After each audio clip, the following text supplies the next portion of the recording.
If this Bitcoin cycle is not going to be different than all of the previous ones, we are about to follow gold and we are about to see the final euphoria stage of this bull market. So that is what we need to discuss within today's update video, because I think for Bitcoin there's still one final move in the tank here in Q4. So we will discuss exactly that, but also much and much more, like all of the most important Bitcoin price data. We will discuss the CPI data dropping later today, which I also am going to be live streaming, and I will give a big update on my Ethereum trading position, and I will give my outlook on altcoins and the upcoming altcoin season.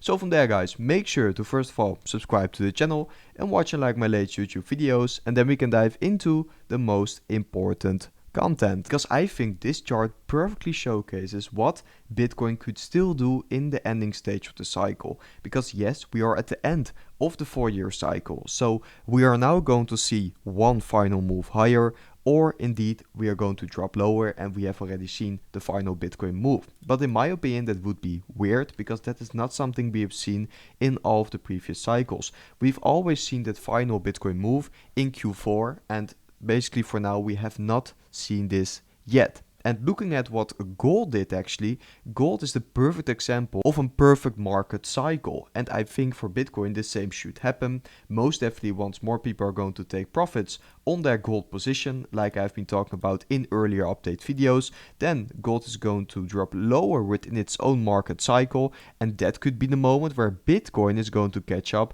to the trail and euphoria stage, because I would say Bitcoin is in somewhat of a belief stage at the current moment. If we are going to top out here, I don't think Bitcoin complete its entire market cycle, also not according to the 4-year cycle, since we simply haven't seen the Q4 move yet, and I still think that could happen, so I'm still bullish on that final move. Also here with Bitcoin compared with gold, we can see that Bitcoin is still missing basically this final 5th wave, while gold completed the 5th wave here, and I think could now be dropping to the downside in the near future. Maybe a local top, maybe somewhat of consolidation, then higher, let's see. But most importantly, I think money is going to rotate from gold into Bitcoin, and that's why I'm still bullish. But I must say I'm cautiously bullish here, because if you look at the short term for Bitcoin, Bitcoin is now compressing, and I think we are going to see a decision in the near future. I think Bitcoin could drop a little bit lower before eventually heading higher. This is something we discussed in a lot of update videos,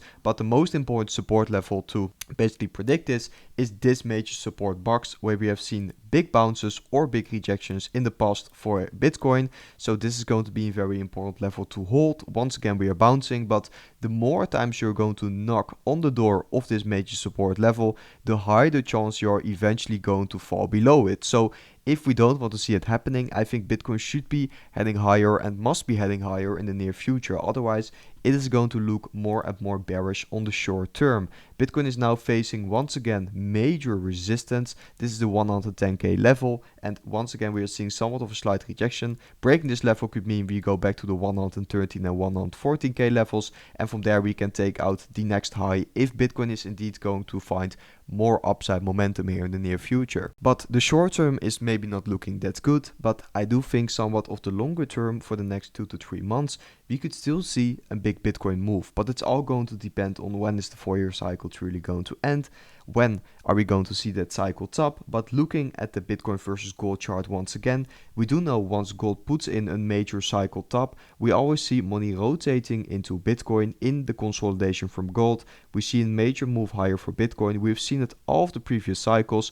Only difference is that we have seen it in the halving years. We saw it in 2016, in 2020, and now in 2025, which is not a halving year. We are now in the post-halving year. So that is indeed a big difference, and that is why it is somewhat in conflict with the 4-year cycle, and that's the only thing I'm still cautious of. So I would say I'm now cautiously bullish on the markets, but looking at this Bitcoin versus gold correlation from this bull market only, so not even talking about the previous cycles, we do know that once gold starts dropping and consolidating, that is the moment we enter a new Bitcoin leading phase. We have seen this every single time this bull market. Gold starts consolidating, Bitcoin leads.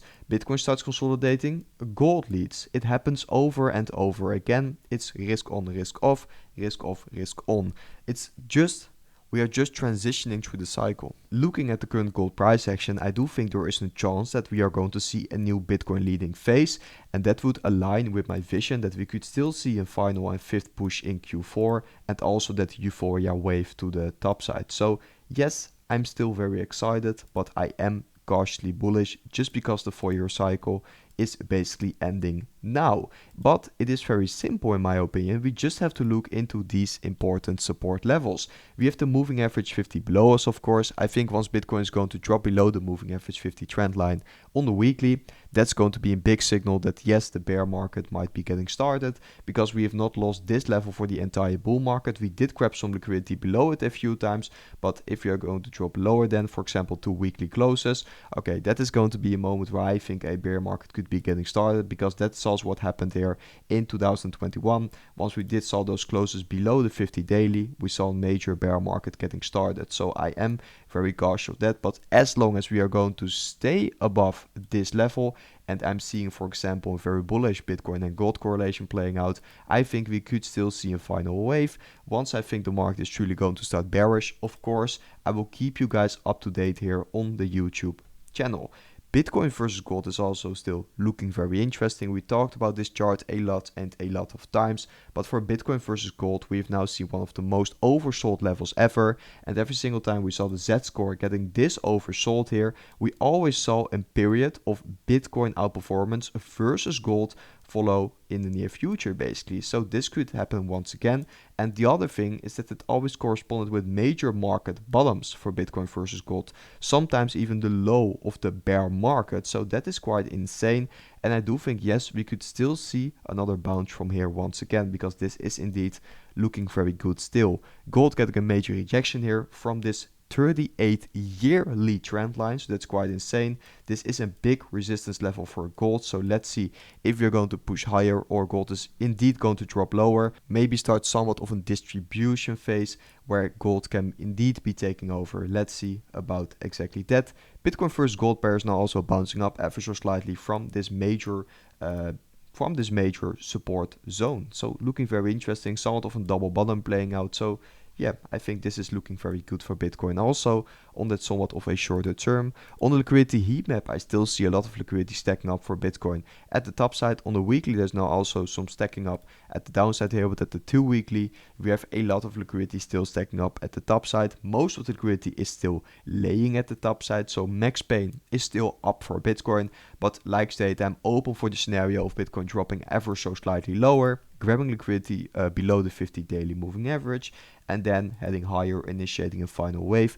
I do think that is going to be a possible scenario, so keep that in mind. Today, also CPI data is going to drop. Very interesting, because we haven't seen basically US economic data in quite a long time. This CPI was also delayed, but now it's coming out today. Let's see about exactly that. I will be live streaming the event late today, so make sure to come and watch, because it is going to be very important.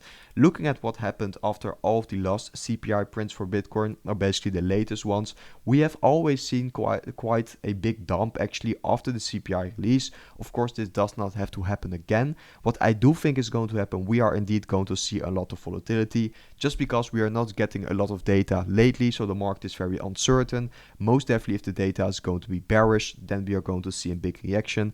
But it could also turn out bullish with the CPI coming in lower than expected. Expected is 3.1%. So if you do want to see bullish data coming in, you do want to see the number coming in lower than this exact level for the CPI. So let's see about exactly that. But it is definitely going to be super interesting, and make sure to come and watch the live stream also. And now I do want to give a big update on my Ethereum trading position, because we are still in our almost 30k Ethereum position, and like stated, I'm a little bit cautious with my position now. I have been DCAing in here, and I will be adding more probably, but I'm also looking into where the market will be heading next year, because I think the market is very uncertain, and I'm not in a rush because I am in my position. I did not get liquidated at the major liquidation wick, so for me it's looking good. If you're going to head higher, I will slowly DCA in more. Heading lower, I have my limit orders open at the 3.6k and the 3.45 level. So let's see. I think with this DCA, we are going to make quite a nice trade on Ethereum. And if you do want to join me on this Ethereum trade, you can do so on LBANK here. You can claim a 20% deposit bonus and a lot of other benefits here on LBANK. With that, you can also trade a lot of different altcoin pairs. They are listing altcoin pairs very fast, so not only Ethereum but also a lot of other altcoins you can be trading here on LBANK. So make sure to check it out. You can find the link here in the description on this update video, and if you use this link you will be supporting the channel also. So yes, if you do value the update videos, if you do enjoy the update videos, I would highly appreciate it. We're also hosting a 1k giveaway with LBANK on X, so make sure to also come over to my X where you can join this 1k trading bonus giveaway. Make sure to check it out, links in the bio. And then I do want to discuss Ethereum a little bit more deeply on the charts themselves, because what I'm seeing for Ethereum is quite an interesting pattern. I think we are seeing somewhat of a triple bottom, which is a very bullish bottoming pattern. And what we're also seeing for Ethereum is, just like Bitcoin, clear compression. So I think for Ethereum a decision is also coming quite soon. It's going to be break higher or break lower, could still both be the case, but looking at the triple bottom pattern, I do actually think that Ethereum is looking quite good here, I would say. But yeah, it is still very uncertain. Let's see how this will be playing out, but this is going to be a bullish pattern, which could be sending us back to about 4.5k if it is going to be play out here with the triple bottom pattern. Bull market support band on the weekly perspective still looks good. Once again, Ethereum is bouncing from up this level, but just like I stated with, for example, this Bitcoin chart here at the import support, the more times you're going to retest the bull market support band, the more weak it is going to get. So you do want to see a positive reaction from Ethereum in the near future. I personally think, just like we saw here before this major wave higher, something like that is what we are looking for once again. And I do think it is still possible, because for my Ethereum trade, I'm, for example, also targeting the 5.3 and 6.4k levels. I do think we could most definitely be hitting those levels this bull market still, because all of these Fibonacci retracement levels have been perfectly playing out for me since the low, where I took some profits at the 4k level at my spot holdings, and from there I do think, and I always stated, that at the retest of the reaccumulation zone, that is indeed an interesting level to open a position, and I've done so, and I will stay adding to my position, and I think we can make quite a nice trade to the 5.3 and 6.4k levels, and in between and at those levels I will be taking my profits. But of course guys, I will keep you guys all up to date on the channel. Ethereum versus Bitcoin, same thing can be said for this. Bouncing off the bull market support band. For Ethereum versus Bitcoin, I think we could see a drop ever so slightly lower, because I think for Ethereum it is going to be important that Bitcoin first of all makes another push higher, then Ethereum can be taken over, following, and then eventually altcoins will start also outperforming. So for Ethereum versus Bitcoin, that could mean that we drop ever so slightly below the bull market support band and then head higher, just like we saw here in this 2020 phase before the major Ethereum Bitcoin push and also a true altcoin season. So that is what I still have in mind for the Ethereum versus Bitcoin chart. And guys, that was it for today's update video. I hope you guys enjoyed today's update video. If you did so, make sure to smash on that like button, subscribe to the channel, and then I will see you guys within my next update video tomorrow.